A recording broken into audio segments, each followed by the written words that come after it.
We begin with breaking news, the execution of a New Hampshire journalist, James Foley. The terrorist group ISIS released a video reportedly showing his murder in cold blood, saying it is in retaliation for U.S. airstrikes in Iraq. Foley was kidnapped nearly 2 years ago while covering the civil war in Syria. I'm Jack Williams. I'm Lisa Hughes. Late tonight, we learned terrorists who held him captive had recently threatened to kill him. Paul Burton is outside the Foley family's church in Rochester, New Hampshire. Katie Brace is in Boston.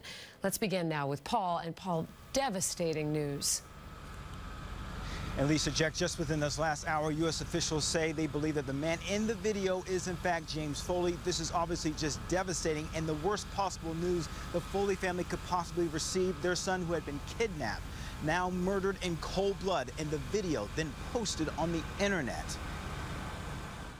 The video is too graphic to show, but this picture of kidnapped New Hampshire journalist James Foley on his knees moments before his execution is heartbreaking. Today, the Foley family released a statement saying, "We've never been prouder of our son Jim. He gave his life trying to expose the world to the suffering of the Syrian people." Foley was 40 years old and was from Rochester, New Hampshire. He's been missing for nearly 2 years. We spoke with Foley's mom last Thanksgiving, 1 year after his disappearance. It's very frightening because we really have not heard from Jim at all.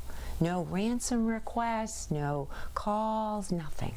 Until now, this video released today by Islamic State militants known as ISIS, saying it's in retaliation for U.S. airstrikes in Iraq. The White House is working to determine if the video is authentic. Our thoughts and prayers are with them. I mean, it's a horrible situation for any family to have to go through that. On Tuesday, a candle still shines bright inside the Foley home, and a yellow ribbon wraps the tree. On Tuesday night, the family priest left the home without saying a word. Tonight, the Foley family remains in prayer, and grief-stricken neighbors are overwhelmed. They've been holding out hope and, prayer vigils, just trying to hang in as long as they can, and it's this devastating news. This is awful. We had some bullets come overhead. Foley's mom says her son was a freelance journalist with a deep passion to seek out the truth, even in the face of danger. It breaks my heart that the persons who have captured him don't understand his goodness and his desire for everything good in Syria. Back out here live outside the Foley family church, the family has asked for privacy as they mourn the death of a son, a brother, and a very brave journalist. We're live on Rochester, New Hampshire. I'm Paul Burton, WBZ News. Lisa, back to you. All right, Paul, thank you.